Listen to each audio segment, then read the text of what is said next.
皆さん、こんにちは。春と、レンです。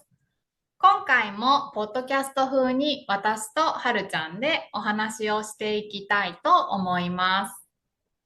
二人で会話形式で進めていきますので、友達との会話を聞いているような感覚で、会話のリスニングの練習をしてみてください。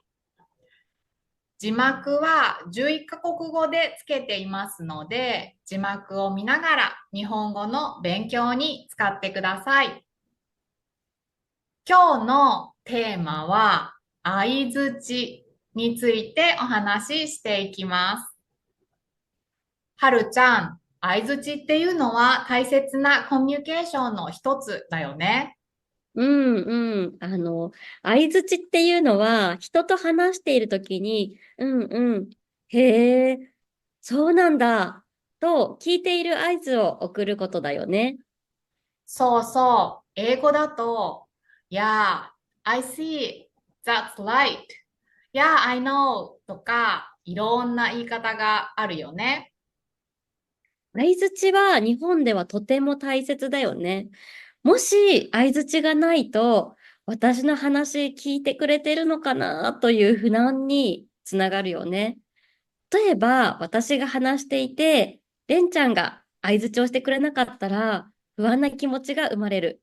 これは日本文化でよく見られると思います。そうだよね。国によっては、あまり相槌をしない文化の国もあると思うけど、日本人は逆に相槌がないと不安になる文化だよね。そうだね。日本に来たばかりの人は、もしかすると、日本人の相槌に話している途中にすごく割り込んでくると感じるかもしれないよね。でも、それは理解しているということを伝えるための合図なので、日本文化の特徴なんだと思っていただけると嬉しいです。また、相槌のタイミングもすごく大切だよね。例えば、相手が話していて、一区切りついたタイミングで相槌をすることは問題ないです。でも、相槌が多すぎたり、タイミングを間違えると嫌な思いをする人がいるかもしれないよね。うんうん。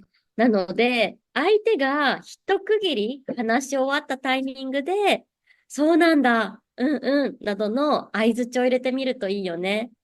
そういう相槌をしてみると、より日本人らしい話し方に近づけると思います。うんうん、そうだよね。日本語でのナチュラルな自然な相槌としては、うんうん、英語だと、Yeah。他には、そうだね。Right。へえ。Oh, really? そうなんだ。I see。なるほど。Got it。驚いたとき、本当に ?Really? とかあるよね。うんうん。そういう相槌をしていると、より日本人らしい話し方に近づけるよね。それに、日本人は本音を言うのが苦手だったり、自分の感情を言葉に出して、あまりはっきりと伝えない文化があるけど、相手が話しづらい内容をしている時でも、相槌をしてあげることによって、相手に安心感を与えることができるよね。例えば、うんうんって静かにうなずくことで、相手が安心して話すことができます。私もこうやって話しているときに、レンちゃんや皆さんが相槌をしてくれるとすごく安心できます。なので、そういったことがすごく大切です。うん。日本語をナチュラルに話すことを求めていない方でも、これを知っておくことで、日本人が相槌をしたいときに理解しやすくなると思うので、よかったら覚えていてくれると嬉しいです。はるちゃんはよく使う相槌何がある？私は友達と話すときによく使うのが、ああ、そう、I see。すごい !That's awesome! マジで ?No way! とかよく使うかな。うんうん。友達と話すときに使えるカジュアルな相槌だよね。相槌はただの返事ではなくて、会話をスムーズにするためのコミュニケーションの一つ。これを意識して使うことによって、ネイティブの話し方に近づくことができると思うので、ぜひ試してみてください。今日は相槌についてお話をしました。気に入ってくれた方は、高評価、コメント、チャンネル登録をしてくれると嬉しいです。